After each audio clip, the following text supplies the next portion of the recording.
Welcome back, friends, to Top 10 Nerd. I'm your host, Johnny Rogers, nerd by day, comedian by night, and boy oh boy was I nerding out at this new information. Marvel has finally revealed to us the origin story of the Infinity Stones. Hopefully it will finally lay some speculation to rest and confirm some of those key details for the upcoming film. Before we get started, in honor of Stan Lee, hit that thumbs up button and let us know down in the comments which Infinity Stone that you'd love to get your hands on. With that, let's get to it.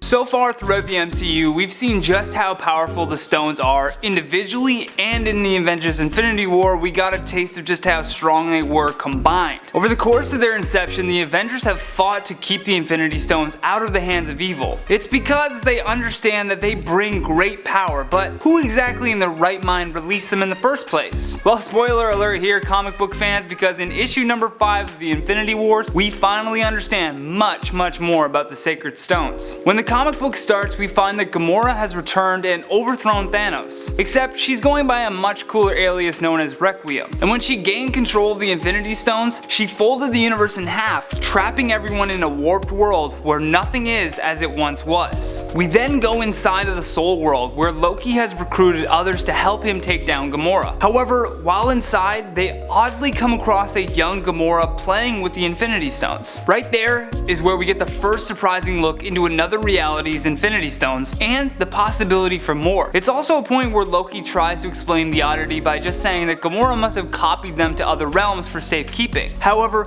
Loki seems to know more than he's letting on, and then uses that reality's gems to trick the others into following him into battle with Gamora. That's where the trickster god will pull one over on his teammates and steal that reality's Infinity Stones from Gamora. He'll first send Gamora and his enemies into the Soul World, then ditch his former teammates by using the gems to escape to the quarry of the gods. And when he arrives, we see that there's Infinity Stones covering the floors and walls of the quarry. There, Loki discovers that the Celestials have been actively creating more Infinity Stones to release into the multiple realities to really mess with everything. This is huge, and if the MCU decides to follow along with the comic books, we could see many different outcomes unfolding in Avengers 4. Originally, all we understood about the gems was what the Collector had told us. He explained that the stones were the remnants of 6 singularities that existed before the Big Bang. Then as the stones were compressed, they were then scattered across the cosmos. Now we come to realize that they're not so special after all. Yes, they wield great power, but unfortunately, they can be found in almost every reality. With that, I want to turn the question over to you though. What do you believe this new discovery means for the fate of the MCU? And do you think it's possible they'll follow the comics, making Gamora the new villain for the Avengers to face? Thank you for watching, and if you enjoyed this video, hit that thumbs up button, and if you want more videos like this one, you just gotta click the playlist on the screen. Plus, if you're new to the channel, don't forget to subscribe before you leave so you can stay up to date with all of our latest and greatest content. From Top 10 Nerd, I'm Johnny Rogers, and until next time, take care.